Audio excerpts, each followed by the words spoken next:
នៅពេលដែលទូរស័ព្ទទៅនិយាយជាមួយខាងប្រុសចាថាឲ្យរៀបការជាមួយចាពេលហ្នឹងដឹងថាគាត់ធ្វើអីគាត់មានជំនាញអីនៅមែនតែនទៅអត់ទេបងអើយអត់ទេបងអើយគាត់មែនតែនទៅខ្ញុំដឹងតែថាគាត់ជាបុគ្គលិកធ្វើការឲ្យកន្លែងហាង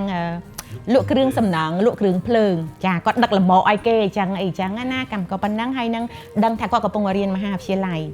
តែមហាវិទ្យាល័យមួយណាឆ្នាំទីប្រហែលយ៉ាងម៉េចហើយគាត់ធ្វើបុគ្គលិកអីគេហ្នឹងមកប្រហែលម៉ោងក្នុងមួយថ្ងៃហើយប្រាក់ខែប្រហែលគាត់ឆ្លៀតមកមិនខ្ញុំអត់ដែរសួរទេព្រោះជាមិត្តធម្មតាហើយគេខ្ញុំអ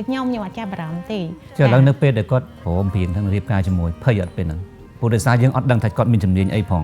ក្នុងចិត្តមិនដែរចង់ប្រែកន្លះឬក៏ចង់យ៉ាងម៉េចពេលមែនតែនទៅសម្រាប់ខ្ញុំបានតាំងចិត្តតាំងពីខ្ញុំនៅលាវហ្នឹងថានៅពេលដែលខ្ញុំមានផ្ទះអីខ្លួនឯងខ្ញុំនឹងសម្រេចចិត្តយកប្តីអញ្ចឹងប្តីខ្ញុំទោះជាគាត់ជាអ្នករត់លម៉ករត់ស៊ីក្លូក៏ដោយរត់ម៉ូតូក៏ដោយខ្ញុំនៅតែយកគាត់ឲ្យតែគាត់ចេះរកចំណូលបានប្រចាំគ្រួសារឲ្យគាត់ច្បាស់លាស់ថារកហ្នឹងខ្ញុំគិតថាប្តីខ្ញុំរត់តែម៉ូតូក៏ខ្ញុំរស់ដែរហើយខ្ញុំធ្វើការទៅប្តីខ្ញុំរត់ម៉ូតូរត់ស៊ីក្លូទៅឲ្យតែគាត់ឈ្មោះរឿងលបហ្នឹងឲ្យប្រកាស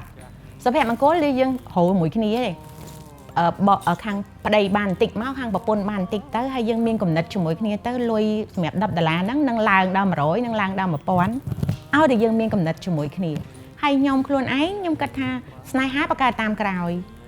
ឲ្យតែយើងបានការជាប្តីប្រពន្ធតាមប្រពៃណីរបស់ខ្មែរយើងទៅស្នេហាយើងបកកើតតាមក្រោយទេវាមិនអីទេសំខាន់ឲ្យតែបុគ្គលនឹងជាមនុស្សល្អ